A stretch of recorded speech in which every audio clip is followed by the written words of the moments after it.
Kerry were very fortunate in the mid-20s when Dr. Eamon O'Sullivan came on the scene. He was a son of the champion or JPs, so he would have a good sporting pedigree. He was a very good sportsman in his own right. Gaelic football, rugby and athletics. I think he has been kind of airbrushed a bit out of the GA history. With the exception of his club, Dr. Crokes, I'd say everybody else has probably forgotten about him. And they talk about Sean Boylan of Meath having a long reign. But he lasted with maybe 1 or 2 years out here and there until the 60s. And when I tell people that he trained winning teams in 24, 26, 37, 46, 53, 55, 59, 62, 8 All-Ireland winning teams, and he only trained 1 losing team, that was in 1964. He was the principal medical officer of St. Finian's Mental Hospital here in Killarney. He was the man responsible for the building of Fitzgerald Stadium. And when the Fitzgerald Stadium was built, and it opened in 1936, he used that as occupational therapy for the patients. He used to bring the patients out of the hospital, where they were locked up in the wards, and he'd have them digging and moving and laying sods and stuff like that. He was a very quietly spoken man,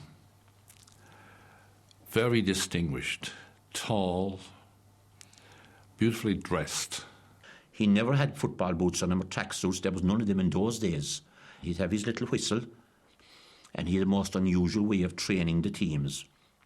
He did things like he weighed us when we arrived, which we couldn't see much sense of that then, and had a stopwatch. They were unusual accoutrements in a GA training camp. He wrote a book about Gaelic football as well, The Art and Science of Gaelic Football.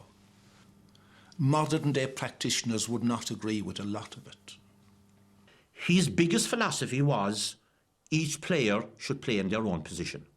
He had a theory that you should maintain your sector at all costs.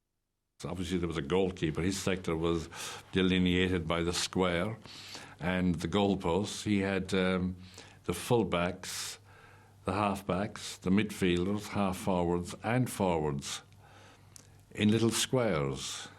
He got you to see that that ball should be controlled and delivered in a directional way, almost at a set trajectory that suited the forwards. And every time you got the ball, you were to drive it as far and as high as you possibly could. And the guy where it was landing then should be able to win it in the sector where it was landing. I suppose it was a great system if you had 15 footballers who would be 15 real good fielders. The influence of skill diminishes when there's bunching or crowding. And that was his principal reason why, for insisting that players kept their positions. And they usually did during his reign. He's been accused, and people have said it was too orthodox. But what is really interesting is that even in the 40s and in the late 30s, teams were trying alternatives to the Eamon O'Sullivan approach. And he always seemed to win out in the end. You know, the very fast hand-passing Antrim team of the 40s is supposed to have revolutionised Gaelic football, but it was Kerry that won the All-Irelands. Roscommon, you know, came up and stole a couple of All-Irelands. Kerry came back with what may have been regarded as orthodox, what may have been regarded as rigid, but they were back and winning more and more and more All-Irelands with it.